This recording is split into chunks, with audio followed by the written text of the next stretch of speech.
ओम परमात्मने नमः।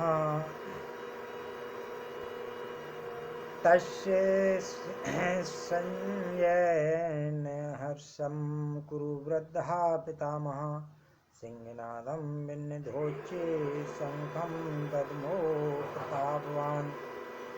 दुर्योधन के हृदय में हर्ष उत्पन्न करते हुए कुरुवृद्ध प्रभावशाली पितामह भीष्म ने सिंह के समान गरज कर जोर से शंख बजाया। तस्य संजय नयन हर्षम। यद्यपि दुर्योधन के हृदय में हर्ष होना शंख ध्वनि का कार्य है और शंख ध्वनि कारण है, इसलिए यहाँ शंख ध्वनि का वर्णन पहले और हर्ष होने का वर्णन पीछे होना चाहिए। अर्थात यह शंख बजाते हुए दुर्योधन को हर्षित किया ऐसा कहा जाना चाहिए, परंतु यहाँ ऐसा न कहकर यही कहा है कि दुर्योधन को हर्षित करते हुए भीष्म जी ने शंख बजाया। कारण कि ऐसा कहकर संजय यह भाव प्रकट कर रहे हैं कि पितामह भीष्म की शंख वादन क्रिया मात्र से दुर्योधन के हृदय में हर्ष उत्पन्न हो ही जाएगा।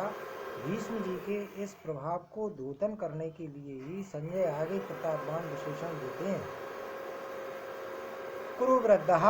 यद्यपि कुरुवंशियों में आयु की दृष्टि से भीष्म जी से भी अधिक वृद्ध वायलिक थे, जो कि भीष्म जी के पिता शांतनु के छोटे भाई थे। तथापि कुरुवंशियों में जितने बड़े बूढ़े थे उन सब में भीष्म जी धर्म और ईश्वर को विशेषता से जानने वाले थे, अतः ज्ञान वृद्ध होने के कारण संजय भीष्म जी के लिए कुरुवृद्धः विशेषण देते हैं। प्रतापवान। भीष्म जी के त्याग का बड़ा प्रभाव था। वे कनक कामनी के त्यागी थे, अर्थात उन्होंने राज भी स्वीकार नहीं किया और विवाह भी नहीं किया। भीष्म जी अस्त्र शस्त्र को चलाने में बड़े निपुण थे और शास्त्र के भी बड़े जानकार थे। उनके इन दोनों गुणों का भी लोगों पर प्रभाव था।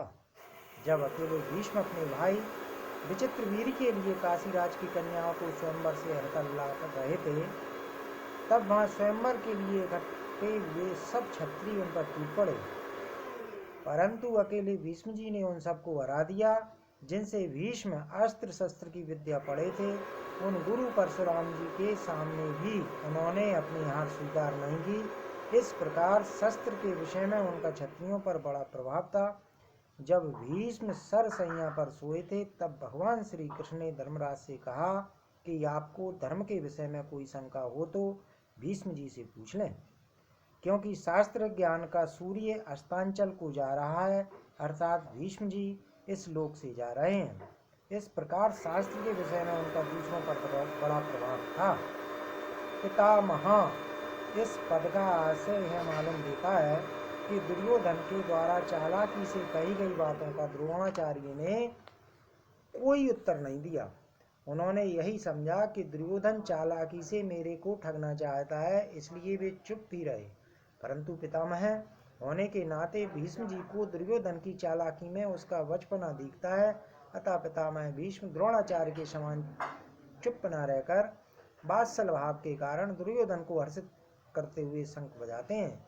सिंहनादम विनिधोते शंखम दद्मो। जैसे सिंह की गर्जना करने पर हाथी आदि बड़े बड़े पशु भी भयभीत हो जाते हैं, ऐसे ही गर्जना करने मात्र से सभी भयभीत हो जाएं और दुर्योधन प्रसन्न हो जाए, इसी भाव से भीष्म जी ने सिंह के समान गरज कर जोर से शंख बजाया।